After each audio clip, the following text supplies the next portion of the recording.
The Kawuneeche Valley used to look like this, a rich wetland with giant willows, birdsong filling the air, muskrat, beaver, a breeding ground for fish, insects. It was a place of incredible life. But this is what it looks like now. Dry ground, filled with low grasses, a lot of Canadian thistle, and dead willows as far as you can see. And there's very little wildlife that lives out here either. So what in the world happened to this place? And is there anything we can do to bring this back to a state of health?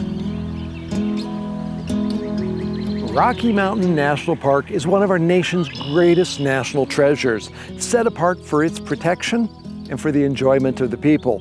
There is one habitat here in Rocky Mountain National Park that is disappearing before our very eyes.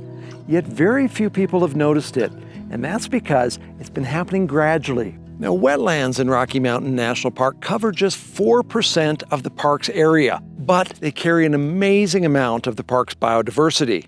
65% of the park's rare plants live in the wetland areas. 45% of the birds live in these wetlands, and 20% of the park's mammals rely on the wetland areas. In some ways, the park's wetlands are the very heart of life in Rocky Mountain National Park. Now, wetland areas not only serve as hubs for life, but they do many other very important things as well. We were able to witness firsthand in 2020 how these wetlands serve as a fire break, creating an impenetrable barrier between the fire and oftentimes other flammable areas on the other side of it. These wetlands hold so much moisture in the soil and standing water that the fires simply can't go through them. Because of that, they also become places of refuge for other wildlife that they can hide to find safety. But beyond that, one of the problems we've seen over these last couple of decades is as the Colorado River comes through here, it's grabbing soil and just carrying it downstream because it's just racing through these meadows.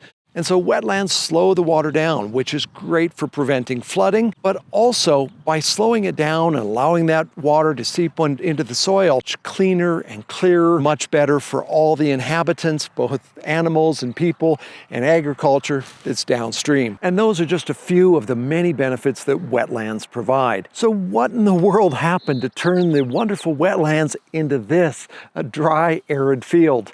Well, it's complex. There are a lot of different factors that have contributed to this over the last century. Now, it began in about the 1820s when beaver trappers arrived to this area and began capturing large numbers of beavers to sell their skins. And that reduced the population, and beavers play a vital role, which we'll talk about in a little bit. Following the beaver trappers, we had the arrival of European settlers, and they decided that this would be a great place to graze cattle. So they began to build drainage ditches in some areas of this valley to take the water out and to make it more like a field. They also then began planting non-native grasses that the cattle would eat. And this obviously had an impact on the wetlands here. Then in the early 1900s, we had another significant change to the Kawuneeche Valley.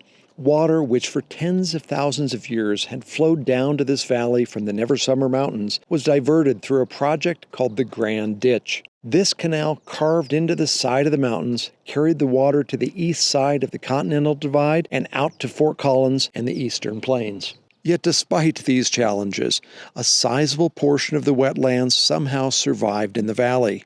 Then in the 1970s, the Colorado Department of Wildlife brought in 2 herds of moose, one from the Uinta Mountains of Utah and another from the Tetons in Wyoming. And their thought was that this would help with tourism. Now, they brought those moose to an area called North Park, just a few miles north of Rocky Mountain National Park. And it didn't take very long for those moose to find their way here, where there was an abundance of willows and no predators, because moose had not traditionally been here in this area. Now, over the last couple of decades, the moose have continued to spread out through Rocky Mountain National Park. And just over the last 5 years, we've seen their number grow by 49%. Today, they're thought to be about 240 moose, which is a very large number for such large animals. During the summer season, 90% of a moose's diet is composed of tall willows. In fact, each moose eats about 70 pounds of willows a day. That's a huge amount. Tall willows are the primary species that sustain a wetland. If you remove the willows, the wetland disappears. Now, one of the main reasons for this is because willows are one of the main food sources of beaver and also one of the main things that they use to weave their dams. Beaver are absolutely critical for wetlands in this part of the world because they go to the small streams and rivers and build dams, which then spreads out the water, slows it down, saturates the soil, and creates an area where new plants and willows can grow and thrive. And then they take those new willows and build additional dams and waterways, creating a vast area of wetlands. Now, as the willow in Rocky Mountain National Park have declined due to all the grazing and other factors that I've described, we've lost the beaver. And it's not so simple as just importing more beaver because they need the willows to survive and to work with. So as I said, it's a really complex situation. So you may be wondering, can anything be done to help restore these areas?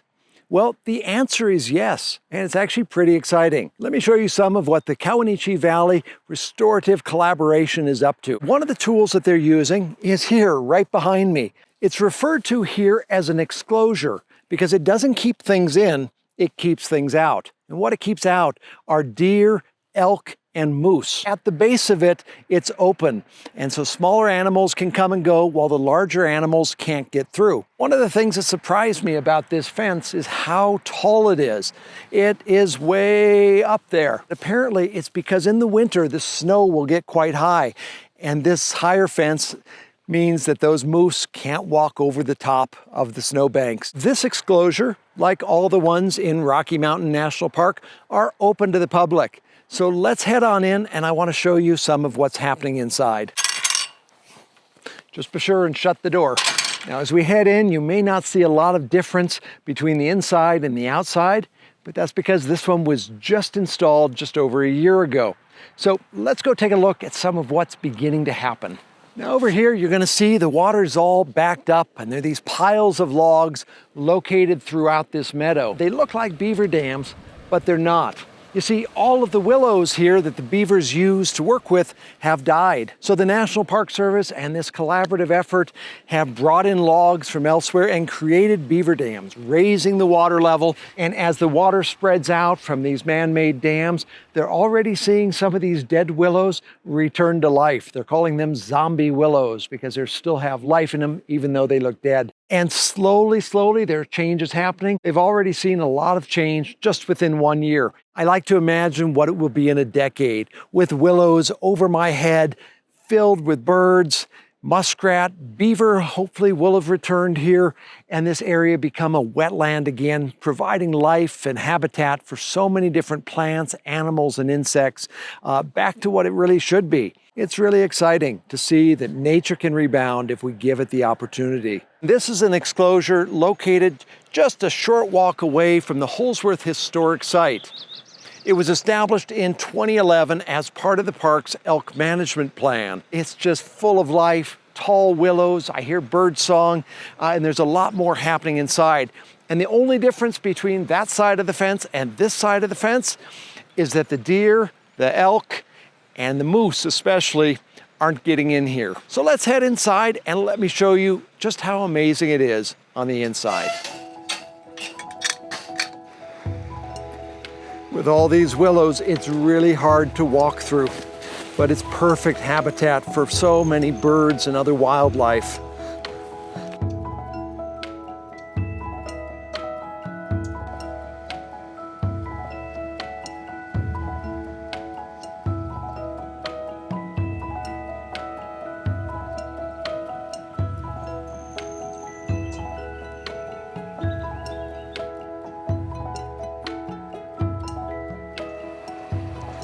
This is the Colorado River. Notice how calm and peaceful it is. It's not racing through, stealing all of the soils, carrying it downstream. Rather, because of this little beaver dam up here, as well as many other that they've built in this exclosure, the water slows down, soaks into the soil, and brings health back to this area. Now, these exclosures are located all throughout the park in the wetland areas, and they are open to the public. In fact, the park would enjoy you to come in and just see what a difference it makes by protecting these areas. It's like traveling in a time machine back to the way things used to be. It's just a wonderful, peaceful place to relax. But there are two things I should mention. Firstly, bring some high waterproof boots because it can be quite wet and marshy in there. And secondly, when you open these gates, be sure to shut them behind you. We really don't want to let elk, moose, or other animals in. Now, the National Park Service does have plans to add additional exclosures here in the Kawuneeche Valley. But when I look at the plans, both what they've already done and what is planned for the future, in the end, it's only going to total less than 10% of the Kawuneeche Valley, leaving the rest of it exposed to ongoing degradation. But it's not just the Kawuneeche Valley that's in danger. Throughout Rocky Mountain National Park, there are other more remote wetland areas where exclosures simply are not an option. And so the park has been working for the last couple of years behind the scenes, trying to come up with a set of plans for how they can begin to address the protection and restoration of wetland areas throughout Rocky Mountain National Park. Now, this is a far more complex issue than most people realize. I'm looking forward to seeing what the park comes up with, what they propose, and I hope that whatever that plan is, that we can all get behind the National Park Service and promote whatever is going to help lead to the restoration of our vital wetland areas. Now, what I'm really hoping from this video is that it makes you aware of the critical habitat that we're losing, that you understand as well the complexities that led to this current situation. And finally, my hope is that this encourages you to get involved and support the work of the restoration of the Kawuneeche Valley and of the wetlands throughout Rocky Mountain National Park. Now, in the notes below this video, I'm going to list a link that'll give you more information about what's happening here in the Kawuneeche Valley, and it also lists information for how you might become involved. All right, well, thank you everyone for watching. I sure appreciate all of you, and I hope to see you somewhere out on the trail. To help you prepare for your visit to Rocky Mountain National Park, visit my website, rockymountainnationalpark.com. For hiking guides, calendars, coffee table books, and more, visit rockytrailpress.com. And when you arrive, be sure and stop by my gallery in downtown Estes Park. It's called Images of Rocky Mountain National Park.